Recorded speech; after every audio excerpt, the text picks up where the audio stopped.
म मेरा मित्र उपेन्द्र यादवले अहिले पनि नतर्सिन, नडराउन, हिम्मतको साथ फेस गर्न, म वैधानिक ढङ्गले बैठक राख्न र सरसल्लाह गरेर विधिसम्म ढङ्गले बैठक राख्न उहाँलाई अहिले पनि चुनौती दिन्छु।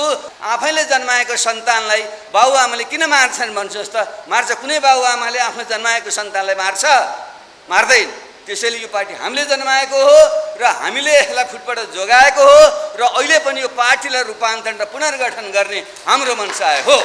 नेपालमा एउटा मधेसी प्रधानमन्त्री बनोस्, एउटा जनजाति प्रधानमन्त्री बनोस्, एउटा महिला प्रधानमन्त्री बनोस्, एउटा दलित प्रधानमन्त्री बनोस्। त्यति बेला 3 वर्ष पहिले मैले भनेको थिएँ, 72 साल असोज 3 गते संविधान सभा बाहिर आएर भनेको थिएँ, यो संविधान आधा गिलास भरि छ, आधा गिलास खाली छ। हामी अहिले पनि 10-11 गुणा गरिब छौँ। हामी औसतको तुलनामा, धनीको तुलनामा होइन। त्यस र तपाईँले यो कुरा सुनिराख्नु भएको छ उहाँले कहीँबाट भने, तपाईँले जुन अवैध ढङ्गले गलत मनसायका साथ आफ्नो गुटको मात्रै बैठक यो अपायकमा बेमौसममा तपाईँले उहाँलाई चाहिँ राख्नु भएको छ, त्यो बैठक तुरन्त स्थगित गर्नुहोस् र यहाँ आउनुहोस्, हामीसँग सल्लाह गरेर, सबैसँग सल्लाह गरेर यहाँ आउनुहोस्। तपाईँले साथीहरू कन्भिन्स गरेर अर्को बैठक राखौँ। उहाँ साथीहरू मसँग एउटा रुन्चे अनुहार लाएर भन्नुहुन्थ्यो, हामी त्यो पार्टी बस्ने पक्षमै थिएनौँ। तपाईँ जस्तो एउटा स्वच्छ इमान्दार छवि भएको मान्छे बल्ल यो पार्टीमा समावेश भएर एउटा पार्टी बनिसकेपछि बल्ल हो यो पार्टी विधिमान चल्छ कि ठिक ढङ्गले जान्छ कि भन्ने हामीलाई आशा पलाएको थियो। मूलत एमाले र पछिल्लो चरण म लगायतका साथीहरूले राजतन्त्रलाई अन्तर नगरेर, सामन्तवादलाई अन्तर नगरेसम्म देशमा लोकतन्त्र पुरा हुँदैन भनेर हामीले जुन माओवादी पार्टी मार्फत एउटा जुन विद्रोह सङ्गठित गऱ्यौँ, त्यो पार्टी पनि अहिले प्रचण्डजीहरूको नेतृत्वमा प्रमुख शक्तिको रूपमा विद्यमान छ। यो पार्टीलाई स्थापना गराउने र यो पार्टीलाई फुटको बेलामा पनि जोगाएर यहाँसम्म ल्याउने श्रेय हामीलाई छ। ती मानिसहरू हामी यहाँ छौँ। त्यसैले आज कसैले यो बैठक चाहिँ अवैध छ आदि भन्छन् भने तिनले जस्तो इतिहासलाई बङ्गाउने काम, झुट बोल्ने काम कसैले पनि गरेको छैन। कतिपयले बाबुरामले नेतृत्व खोज्यो अरे, मैले त त्यति बेला सुरुदेखि नै पार्टी एकता समाजवादी पार्टी बनाउने बेलादेखि, राष्ट्रिय जनता पार्टी बनाउने बेलादेखि निरन्तर भने यो साँच्चै नै यो पार्टीलाई राष्ट्रिय पार्टी बनाउने हो भने, हिमाल पहाड तराई मधेसको साझा पार्टी बनाउने हो भने यसका जुन विभिन्न जातिहरू छन्, भाषिक समुदायहरू छन्, तिनलाई क्लस्टरमा जोड्दा 3वटा क्लस्टर मूलत हुन आउँछ। यस्तो पनि कहीँ तरिका हुन्छ र त्यसपछि बैठक बोलाउनको निम्ति त म आफै सङ्घीय परिषदको अध्यक्ष छु, कहिले सामान्य परामर्श त हुन्छ। मैले बैठक खबरै नगरेँ, सत्य कुरा हो। मिडियाका साथीहरू हुनुहुन्छ, तपाईँहरू बुझ्नु होला कथाबाट। कहीँ कुनै यो बिचमा त्यो औपचारिक कुनै बैठक यसरी भएको छ भने भनिदिनु होला। भने अहिले वीरगन्जमै गर्नुपर्ने त्यत्रो बाध्यात्मक काण्ड केही पनि थिएन भने यसको बुझ्नुहोस्, तपाईँ आफै बुझ्नुहुन्छ। पार्टीको परिकल्पना गऱ्यौँ, त्यसमा एउटा गम्भीर कुठाराघात भइरहेको छ र अहिले यो बिन्दुसम्म आउँदा यो पार्टीमाथि ठुलो एउटा सङ्कटको बादल मडारिएको छ।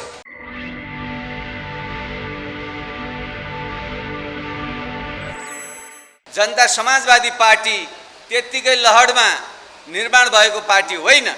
त्यसो त पार्टीहरू भनेका आफै साध्य होइनन्।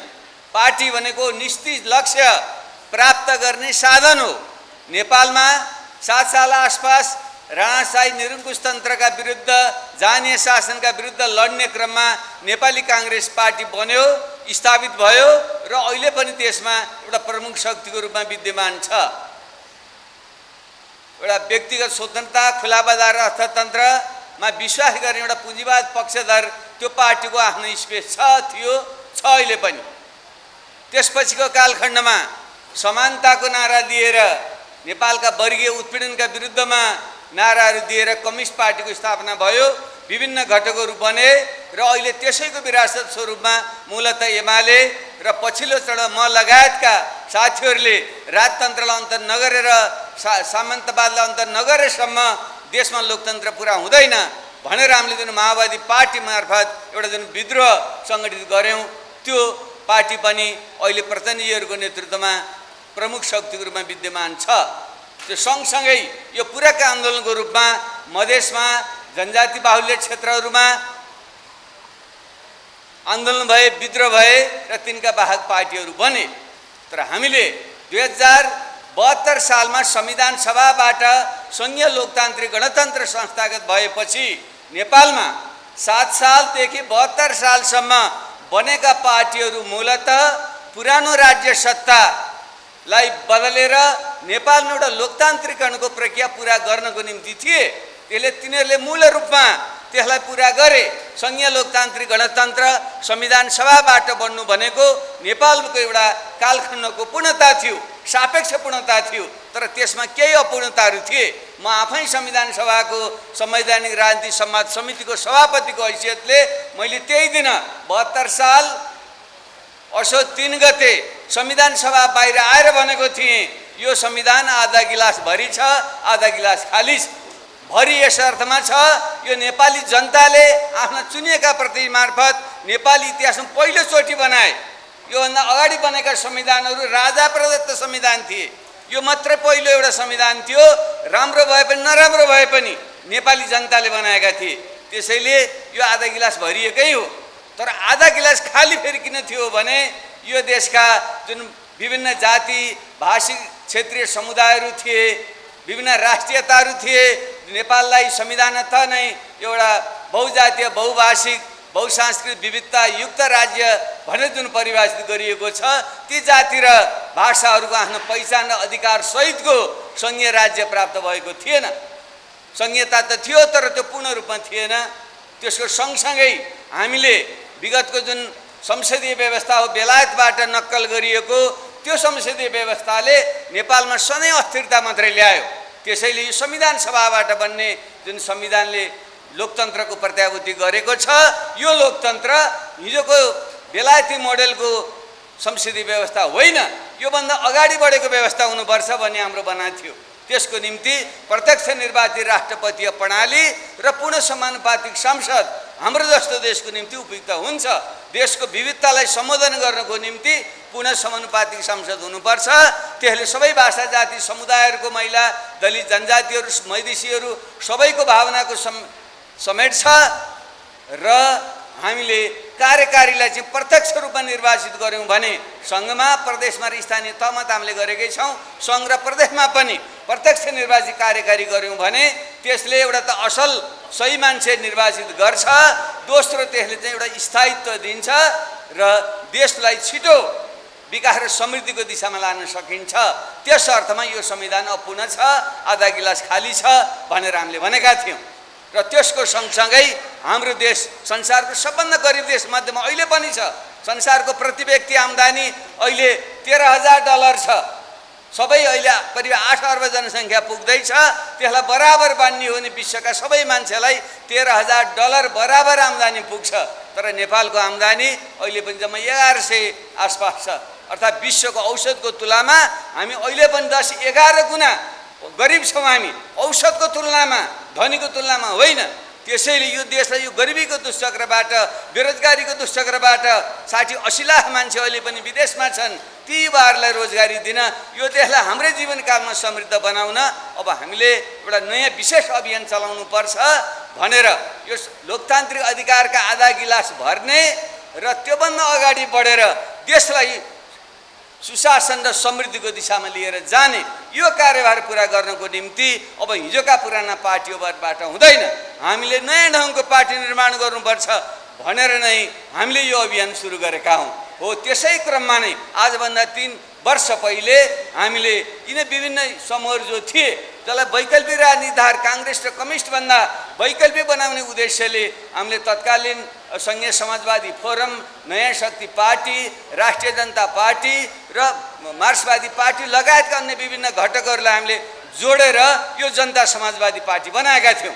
यसमा कसको के भूमिका थियो म दोहोर्याउन चाहन्न। महेन्द्र यादवजीले स्पष्ट ढङ्गले भनिसक्नु भएको छ। खास गरी यो जनता समाजवादी पार्टी 2077 साल, चाहे 77 साल कि 78 साल, 77 साल जेठ 25 गते हामीले जुन निर्वाचन आयोगमा दर्ता गर्दै थियौं, त्यहाँ नेताहरूको चाहिँ कचिङ्गल थियो। कति नम्बरमा को अगाडि हुने, को 1 नम्बर 2 नम्बर को हुने, घण्टौं बहस भएको छ। नेताहरू गएर भागेर गएर कोही कता लुकिया छ, कोही कता लुकिया छ। यस्तो गाई जात्रा जस्तो भयो। र म त आफै एउटा तपाईहरुको सद्भावले प्रधानमन्त्री भइसकेको मान्छे, मैले अहिलेसम्म कुनै पनि पार्टी नेतृत्व गर्ने त्यो लोभ जिन्दगीमा गर्दा पनि गरिनँ। एउटा राजनीति भनेको स्वेच्छाले गर्ने एउटा कर्म हो भन्ने मान्यता राखेँ। त्यसैले म आफैले चौथो नम्बर आफ्नो नाम लेखेर ल तपाईँहरू बस्नुहोस् भनेर पार्टी दर्ता भयो। त्यसरी जनता समाजवादी पार्टी दर्ता भएको थियो। त्यसो नगरेको भए यो पार्टी दर्तै हुँदैन थियो, यो साथीहरूले भनिसक्नुभयो। त्यसपछि दोस्रो चोटि जब गत साल केपी ओलीले जुन संसद विघटनको जुन प्रकरण भयो, त्यस क्रममा पार्टीभित्र जुन विवाद भयो र विभाजनको जुन अवस्था आयो, त्यति बेलाको चाहिँ राजपा र सपाको बिचमा फेरि जुन विभाजनको स्थिति बन्यो, त्यति बेला माननीय महेन्द्र यादव लगायतका रमेश यादव लगायतका साथीहरूले साथ नदिएको भए यो जसपा त्यति बेला फेरि गुम्थ्यो, यो अर्कोको हातमा जान्थ्यो, त्यो बहुमत अर्कोपट्टि थियो त्यहाँ। त्यति बेला पनि उहाँहरूले त्याग र बलिदान गर्नुभयो। त्यसले मैले यहाँ के भन्न खोजिरहेको छु भने पहिलो त यो जनता समाजवादी पार्टी भनेको देशमा एउटा वैकल्पिक शक्तिको रूपमा हामीले स्थापना गरेको पार्टी हो र दोस्रो यसलाई निर्माण गर्नेदेखि लिएर यसलाई बचाउँदै अगाडि बढाउने मूल पङ्क्ति, नेतृत्वको मूल पङ्क्ति, नेताहरूको चाहिँ सङ्घ प्रदेश र स्थानीय तहसम्मका नेताहरूको मूल पङ्क्ति अहिले हामीसँग छ। त्यसैले यो बैठकको कति सङ्ख्या छ भन्ने भोलि निरूपण हुँदै जाला। मलाई विश्वास छ सङ्ख्याको बहुमत पनि हामीसँग छ।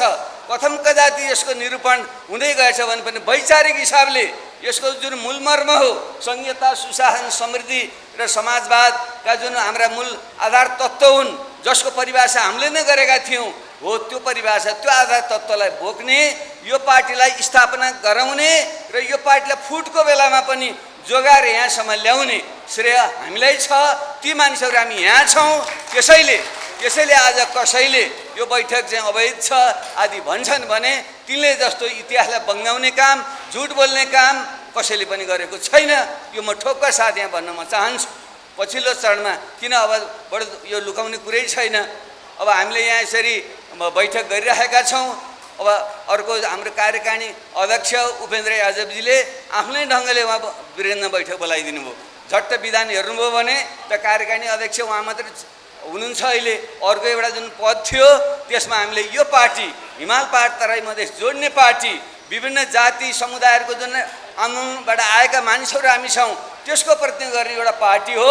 त्यसैले यो पार्टीलाई हाम्रो नेतृत्व पनि समावेशी र सामूहिक बनाउनुपर्छ भनेर मैले सुरुदेखि नै अहिले भने होइन, कतिपयले बाबुरामले नेतृत्व खोज्यो अरे, मैले त त्यति बेला सुरुदेखि नै पार्टी एकता समाजवादी पार्टी बनाउने बेलादेखि, राष्ट्रिय जनता पार्टी बनाउने बेलादेखि निरन्तर भने यो साँच्चै नै यो पार्टीलाई राष्ट्रिय पार्टी बनाउने हो भने, हिमाल पहाड तराई मधेसको साझा पार्टी बनाउने हो भने यसका जुन विभिन्न जातिहरू छन्, भाषिक समुदायहरू छन्, तिनलाई क्लस्टरमा जोड्दा तीनवटा क्लस्टर मूलत हुन आउँछ।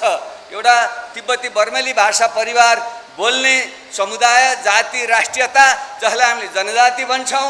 अर्को तराई मधेसमा बसोबास गर्ने एउटा समुदाय जसमा मधेसी र थारू समुदाय पर्छ र अर्को पश्चिमी पहाडमा, मध्य पहाडमा बस्ने खस आर्य समुदाय हो। यो मुख्य तीनटा जनजातीय क्लस्टर छन् र त्यसका महिला, दलित त त्यसैका चाहिँ अङ्गहरू हुन्। तिनीहरूको प्रतिनिधित्व हुने गरी नेतृत्व समावेशी सामी बनाउनु पर्छ भन्ने मैले डे वानदेखि, स्थापना कालदेखि निरन्तर मैले भन्दै आएको थिएँ।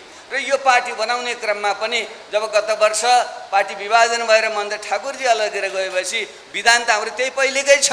त्यो विधानमा दुईवटा कार्यकारिणी अध्यक्षको प्रावधान छ, सङ्घीय परिषदको अध्यक्ष छ एकजना जो म छु, दुईवटा कार्यकारिणी अध्यक्ष छ, एउटा उपेन्द्र यादव, महेन्द्र ठाकुर गएपछि त्यो एउटा खाली छ।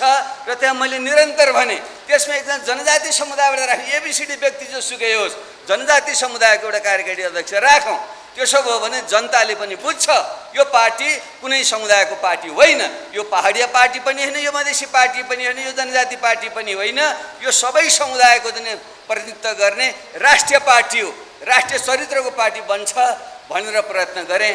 तर मेरा मित्र उपेन्द्र यादवजीको उहाँको के एउटा भयो हो कि शङ्का हो कि पटक ज्यान गयो, उहाँले मान्नु न आजसम्म मान्नु भएको छैन।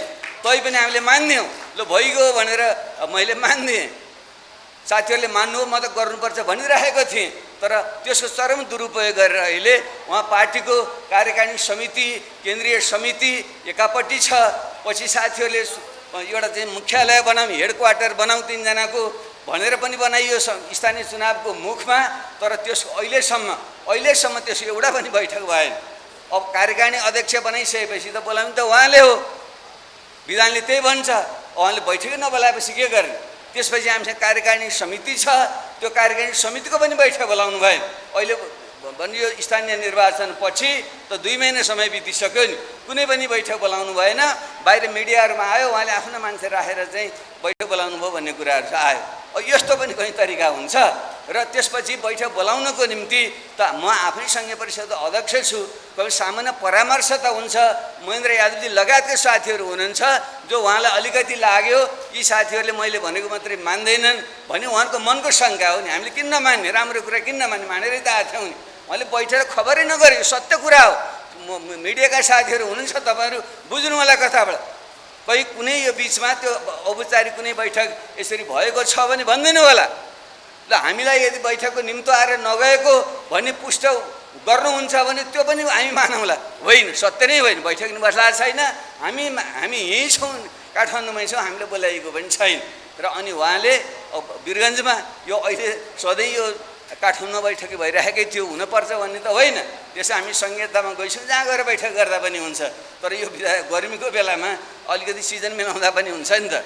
भने अहिले वीरगन्जमै गर्नुपर्ने, त्यत्रो बाध्यात्मक कारण त केही पनि थिएन भने यसो बुझ्नुहोस्, तपाईँ आफै बुझ्नुहुन्छ।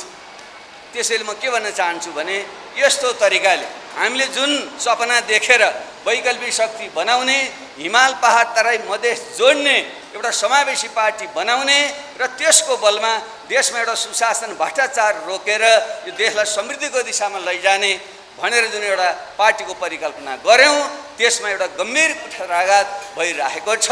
र अहिले यो बिन्दुसम्म आउँदा यो पार्टीमाथि ठुलो एउटा सङ्कटको बादल मडारिएको छ। हो, त्यसैलाई निवारण गर्नको निम्ति हामीले जुन यो बैठक विस्तारी बैठक बोलाएका छौँ, यहाँ हामीले यो केही पनि नभनिकन सबै साथीहरूलाई केन्द्रीय समितिको मात्रै बुद्धि विवेकले पुग्दैन भनेर केन्द्रीय निकायका सबै साथीहरूलाई, जनवरी सङ्घका साथीहरूलाई, प्रदेशका साथीहरूलाई, अगुवा साथीहरूलाई बोलाएर तपाईँहरूको राय सल्लाह लिएर यसको समाधान कसरी गर्ने हाम्रो मकसद यो हो। अब हामीले छिटै नै अब यो अर्को सत्रमा हामीले जुन राजनीतिक प्रतिवेदन पेश गर्छौँ त्यहाँ हामीले त्यस बारेमा हामीले प्रस्तुत नै गर्नेछौँ र त्यसको शीर्षक त्यहाँ मैले पत्रकार साथीले नै बताइदिन सक्छु। हामीले शीर्षकै राखेका छौँ पार्टीको रूपान्तरण र पुनर्गठनबारे भनेको छौँ हामीले। भने त हामीले अहिले पनि रूपान्तरण खोजेका छौँ। रूपान्तरण भनेको के, जो विकृति विसङ्गतिहरू आयो भने त्यसलाई हटाएर र पार्टीलाई चाहिँ बलियो र सुदृढ बनाउने र आवश्यक पर्यो भने त्यसमा आवश्यक सङ्गठनात्मक परिवर्तन गरेर पुनर्गठन गर्ने भन्ने पो अर्थ लाग्छ। विभाजनको निम्ति हो, हाम्रो न कुनै मनसाय थियो। हामी आफैले बनाएको सङ्गठन पार्टी हामीले किन विभाजन गर्छौँ? आफैले जन्माएको सन्तानलाई बाबुआमाले किन मार्छन् भन्नुहोस् त? मार्छ? कुनै बाबुआमाले आफ्नो जन्माएको सन्तानलाई मार्छ? मार्दैन। त्यसैले यो पार्टी हामीले जन्माएको हो र हामीले यसलाई फुटबाट जोगाएको हो र अहिले पनि यो पार्टीलाई रूपान्तरण र पुनर्गठन गर्ने हाम्रो मनसाय हो।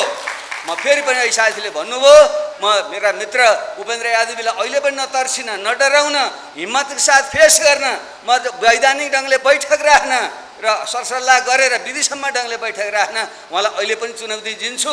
र तपाईँले यो कुरा सुनिराख्नु भएको छ उहाँले कहीँबाट भने तपाईँले जुन अवैध ढङ्गले गलत मनसायका साथ आफ्नो गुटको मात्रै बैठक यो अपायकमा बेमौसम्म तपाईँले उहाँलाई चाहिँ राख्नु भएको छ, त्यो बैठक तुरन्तै स्थगित गर्नुहोस् र यहाँ आउनुहोस्, हामीसँग सल्लाह गरेर सबैसँग सल्लाह गरेर यहाँ आउनुहोस्। तपाईँले साथीले कन्भिन्स गरेर अर्को बैठक राखौँ, त्यो बैठकमा राखेर हामीले हाम्रा कुराहरू हामीले राख्छौँ। यदि हामीले साथीहरूलाई बुझाउन सकेनौँ, हाम्रो नियत खराब रहेछ भने तपाईँले त्यहाँ नङ्ग्याउनुलाई हामी तयार छौँ।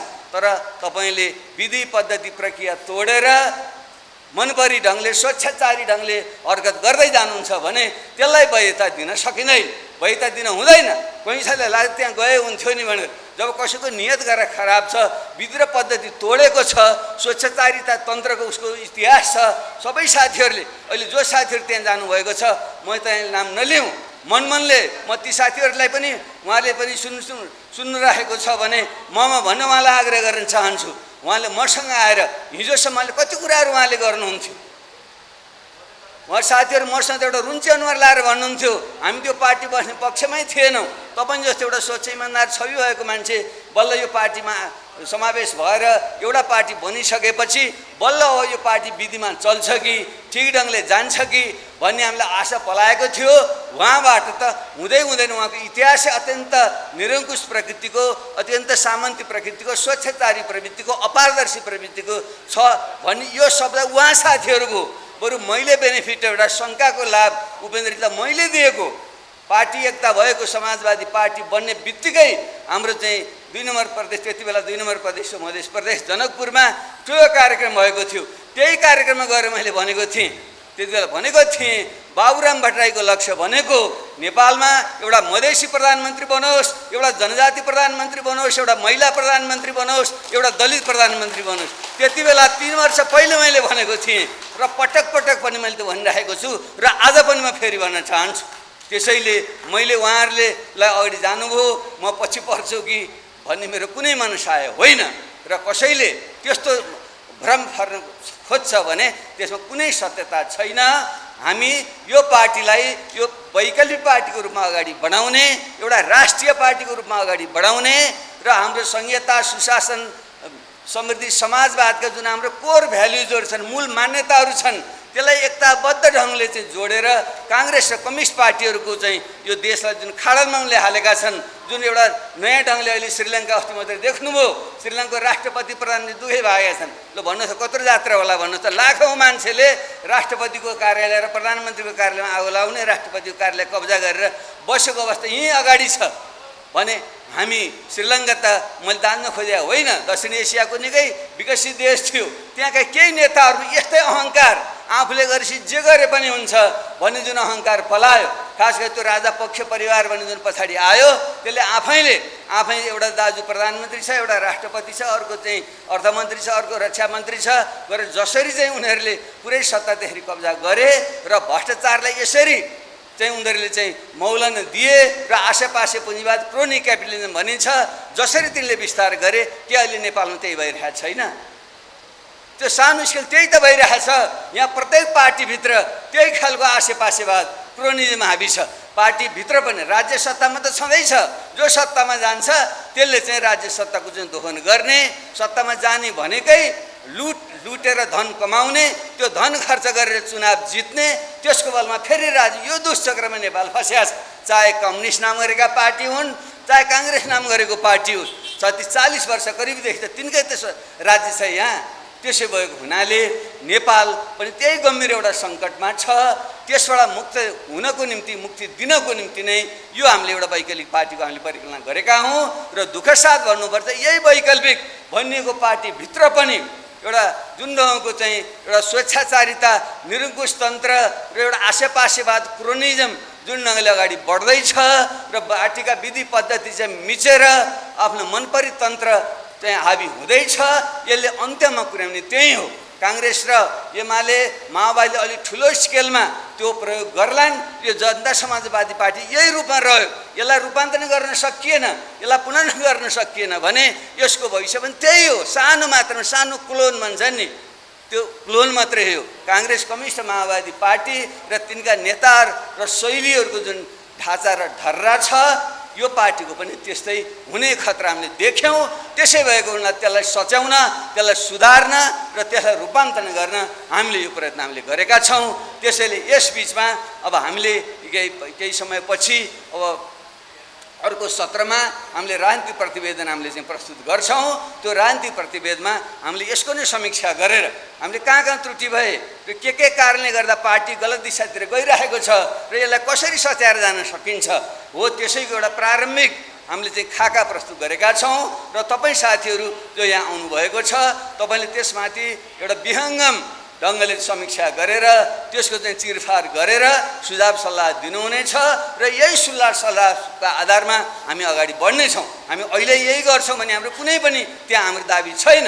हामी तपाईँहरूको के सल्लाह सुझाव हुन्, यो पार्टी ठिक छैन, ठिक दिशातिर गइरहेको छैन, यसको नेतृत्वले गलत गरेको छ भन्ने कुरा चाहिँ तपाईँ सबैले यहाँ नआउनुभएका साथीहरू जो भ्रममा परेर भोलि बिर्गनतिर जाने होला, ती साथीहरूको मनले पनि त्यही भनिरहेको छ। त्यसैले तपाईँले आफ्नो ब्रह्मले, बुद्धिले, विवेकले देखेको कुराहरूलाई तपाईँले अभिव्यक्त गर्नुहोला र त्यही सुझाव सल्लाहको आधारमा हामीले यहाँ निर्णय गरेर जानेछौँ। म तपाईँलाई विश्वास दिलाउन चाहन्छु, हामीले एउटा वैकल्पिक पार्टी, एउटा वैकल्पिक विचार र शक्तिको हिसाबले पहिलो शक्ति बनाउने र यो देशलाई छिटै नै केही समयभित्र, अहिले त अब समयको चाप होला, चुनावको चाप होला, तर हामीले ठिक बाटो लिन सक्यौँ, यसलाई रूपान्तरण पुनर्गठन गरेर अगाडि बढाउन सक्यौँ भने केही समयपछि नेपालको चाहिँ एउटा प्रमुख शक्तिको रूपमा यसलाई स्थापना गर्ने यो हाम्रो चाहिँ लक्ष्य छ र त्यो सम्भव छ।